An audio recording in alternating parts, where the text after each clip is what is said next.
Friends, இப்போ வந்து நம்ம பல்லாவர் சந்தையில் வந்து பார்த்திங்கன்னா பிளான்ட்டை பார்க்க போகிறோம்.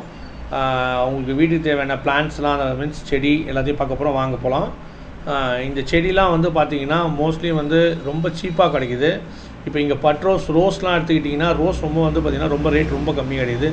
20-30 ருபீஸ்க்குலாம் ரோஸ் கிடைக்குது. இப்போ வெளியெலாம் எடுத்திங்கன்னா 40-50 சொல்லுவாங்க ரோஸோட செடிலாம். ரெண்டாவது செடி வந்து நிறைய வெரைட்டிஸ் பார்த்திங்கன்னா இங்கே நிறைய இருக்குது. சாமந்தி, ரோஸு, பட்ரோஸு, அதுக்கப்புறம் வந்து பார்த்திங்கன்னா நிறைய செடி வகைகள் நிறைய வந்து இருக்குது. இது கரெக்டாக பல்லாவரம் சந்தையில் பார்த்திங்கன்னா ரொம்ப வந்து நிறைய பிளான்ட் எவ்ரி வெள்ளிக்கிழமை பார்த்திங்கன்னா உங்களுக்கு வந்து பார்க்கலாம். இது மட்டுமே இல்லை, எல்லா பிளான்ட்டுக்கு சம்மந்தப்பட்ட எல்லா பிளான்ட் இருக்குது. மல்லி, முல்லை, அது இது எல்லாமே இருக்குது. நீங்கள் இங்கே வந்து ட்ரை பண்ணி பாருங்கள். சப்ஸ்கிரைப் பண்ணுங்கள், பெல் பட்டன் அழுத்துங்க. சுரேஷ் வ்ளாக்ஸை சப்ஸ்கிரைப் பண்ணுங்கள். பாய்.